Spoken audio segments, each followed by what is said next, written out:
So you're the founder of Koru Kids, a tech platform which helps families find childcare.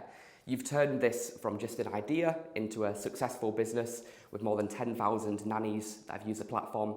What advice would you give to other startup founders, other entrepreneurs that want to build a company like you have? So much. I think when I started in 2016, I really did not know how to do almost anything.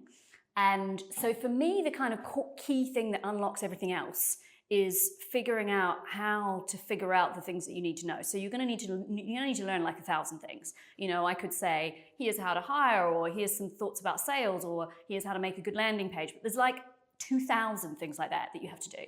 And so for me, the key unlock is like, how are you going to learn that stuff really quickly? And for me, I'm a reader. So I read every book. I also read a series of blog posts. And the thing that I got particularly obsessed with is I kind of had this idea in my mind that if I understood why every other startup that failed, then I could avoid those mistakes. And if you could just kind of not do those things, then my startup would survive. And so I spent like a week reading, probably longer, maybe 2 weeks, reading like failure stories of startups. And the ones I really loved were the ones where they went really forensic and honest and vulnerable about all the mistakes that they made. And I found this database where there were literally like 1,000 of these stories. Someone had collected all the stories. So that to me was actually quite a keystone of like, here's all the what not to do. The other way that I learned almost everything was through community. Really early on, I was very lucky. I didn't realize at the time that I was very lucky. Only looking back on it, I now realize how lucky I was to get an intro into an amazing community, honestly, way earlier than I should have.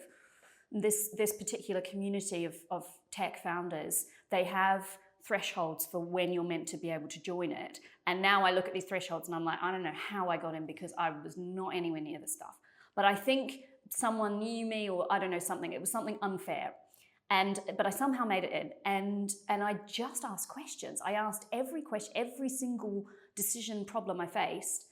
And people were incredibly generous with their time and thoughts. And I really, really learned everything through community and through other founders. And sometimes I meet other founders now who might have been building their businesses for 5-10 years. And I say, oh, which communities? You know, I don't know you from my communities. Like, which communities are you in? And I kind of think they must have their own ones. And they say, oh, yeah, I've never really done that. I'm not really in anyone. I'm a bit of a hermit. And I'm like, how does that work? How do you know anything?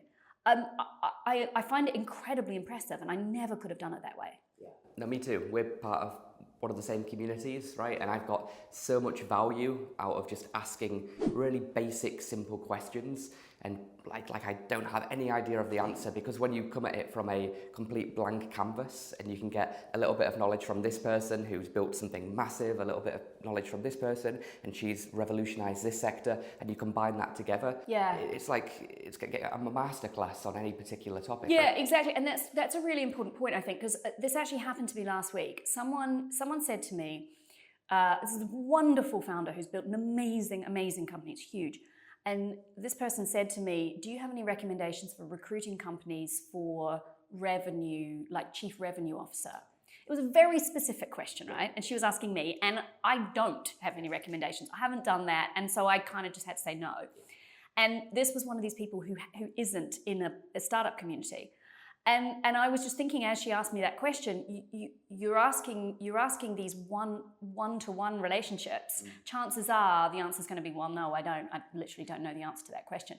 And the difference between that and posting it in a forum, in a really active, great community with like 200 people, of which 10 people might actually have the answer to that question, we don't know which 10, and getting 10 perspectives. And, you know, typically someone will say, here's a great answer, and then someone else will go, actually, I used them and they weren't that great. And you end up with, you couldn't possibly have got such a good answer without using community. So for me, it's totally the key. Definitely. And it really seconds what you mentioned around books, because if you want to learn about a very specific topic, you can spend years of your own life failing and trying and learning and doing, but instead, you could ask somebody that's already done all of that work. They put it into a 200-page blueprint and manual, and all you've got to do is read that and follow that advice rather than going through the years of pain yourself that they've already done. So, you know, using those books, using that community, using that expertise, it will give you a massive, massive shortcut as opposed to people that haven't gone through that side. I think that's right. Often people think of it as like the hard work or like doing your homework or whatever.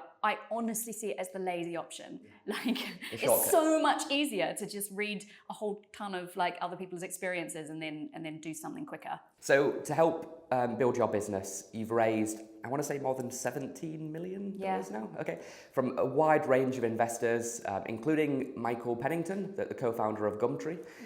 What tips would you give to others that are looking to raise capital themselves? Because we speak to a lot of founders at a very early stage and they're struggling to pitch, they're struggling to get investment, especially in this market right now. What advice would you give to people on raising? Because 17 is very impressive for a lot of people, right? I think success is not really about your starting point. How in fundraising, it's not about whether you have a good pitch, whether you're good at fundraising, or whether you have a good network. You start wherever you start on those dimensions. But I think success is totally determined by your improvement trajectory and how brutal you are with yourself about and how reflective you are about how well whatever you just did went and how you're going to improve it. So you can start, here or here or here, but it's the slope of the trajectory that is actually going to be much, much, much more important. And so what that looks like, I often see, the mistake I most often see that I think is biggest, is I see a sort of a defensiveness in founders, and I see a sort of a victim narrative where they don't have agency and they are blaming factors external to themselves. I don't want to say those factors don't exist. Like, the world is unfair. People can be incredibly annoying. Like, that's definitely a fact. Yeah. But I think sometimes I see people taking that fact and using it as a reason to not have the steepest improvement trajectory they possibly can. So for me, I have been really, really successful at raising. I would say my initial pitches in every single fundraising round I've ever done have been totally shit, like utterly shit. And it's only because I have a kind of, I do it, I seek brutal feedback. So in one of my raises, I worked with a pitch coach, and I actually only worked with, I think I worked with him on 2 occasions, like I met with him twice. Yeah. He was so brutal, I can't even tell you. At one point he said to me, like literally everything I did, he said was wrong. Yeah. And this was after I had raised, I think I had raised over 4 million at this point in two raises, 2 oversubscribed, highly competitive rounds. And then I met with him just before our big Series A, this guy. And he was so mean. And he said to me at one point, I can't believe anyone's ever given you a single pound. Like, that's how mean he was. And that's also how bad, like, I was not good. But you need that, right? Yeah, I need that. That's my point, right? I sort it out. Yeah. And he then told me things that I've incorporated afterwards that really took my pitching to a new level. So just to give one really specific nugget, because I actually love this one. One of the mistakes, one of the thousands of mistakes I was apparently making, was I was presenting a statistic in a kind of a disembodied way. So I would say, our LTV to CAC is 3.5 or something, which is a good number, but what I wasn't doing was wrapping it up in an emotion. And what he said to me, which I've always remembered, is numbers are much, much, much more memorable to humans if they're attached to an emotion. And so, for example, you can the emotion you can attach to that is when you present a page with some numbers and you say, the number I'm most excited about is this one here, 3.5. Yeah. Or you can say, the number I'm most proud of is this one. Or you can say, the number that fills me with most trepidation, hopefully we can maintain it, is whatever. And can't you feel how that is so much more compelling and so much more memorable? Right? Yeah. Anyway, so he gave me these kind of, in the midst of being like super mean. he gave me these nuggets, and I was kind of able to incorporate them. But that, I guess that's an example. I really sought brutal feedback from everywhere, and I think in a systematic way, like reflecting on how every single interaction went. So, you come out and you think, okay, immediately, okay, what are the 2 things that I did there that went well? What are the 3 worst things that I did? How am I going to not do them next time? And like really take systematic notes. Okay, I'm going to walk into the next one, so that you're just steadily, like a drumbeat, getting better and better and better. You're absolutely right that the majority of the people do the complete opposite. They're scared to get critical feedback because they think people are attacking them or their business, but in reality, it's the only way that you can improve. It's the only way that you can get better. Yes, exactly. And I think also, in order to get the brutal feedback, you need to create a safe space for people to tell you what's really on their mind. So very, very often, people will turn you down for a reason that is not the reason that they're actually telling you. And so you need to, kind of level 1, there's like levels of this, right? Like level 0 is you just don't even want to hear anything. Level 1 is you hear the thing that they say, and level 2 is you do something about it. Level 3 is you proactively seek out the feedback. You say things like, is there anything else? Can I have a call with you to understand this more? And then you do something about it. Level 4 is you say to them, you actually you make it okay for them to say it, and it depends on the specific relationship with the person and the dynamic, but that might look like saying to them, look, I know sometimes there are things that you don't want to say, but they're real, and I just want you to know, whatever you say to me, I'm not going to get annoyed, and I'm also not going to tell anyone else. This is going to be confidential, but I really, really want to know, like, what was that was going through your mind? And sometimes you can even say, if you notice them, like the micro expressions, you can kind of say, I noticed you winced at one point. Can you just tell me, what was it? Like forensically digging, because it's only when you get to like the real thing and they say, well, and it might be like, well, I didn't want to say this to you, but I don't think your co-founder is up to it. Or, it might be something like that. And you got to know that, because they're not going to be the only one who thinks that. Yeah, and you wouldn't know unless you get really analytical and don't be afraid to seek out that honesty. So I love that. On the flip side of the coin, Rachel, you've invested in a couple of startups yourself, from healthy food brands to electric bikes.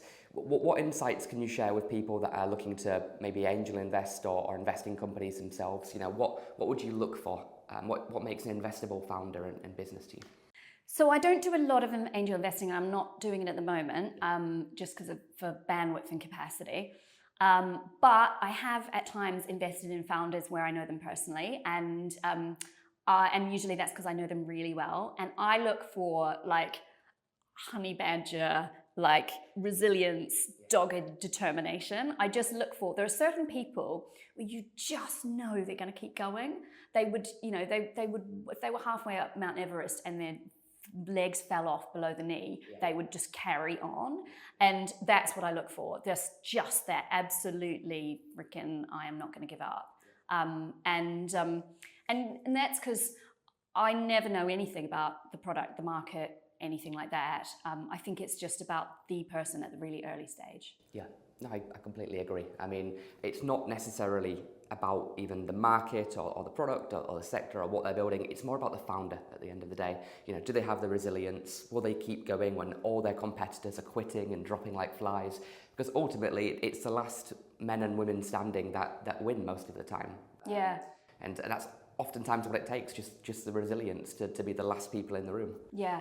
And also, like, do they have an incredibly high threshold for thinking about things deeply and well? Like, are they interesting, curious people? Do they have theories about things?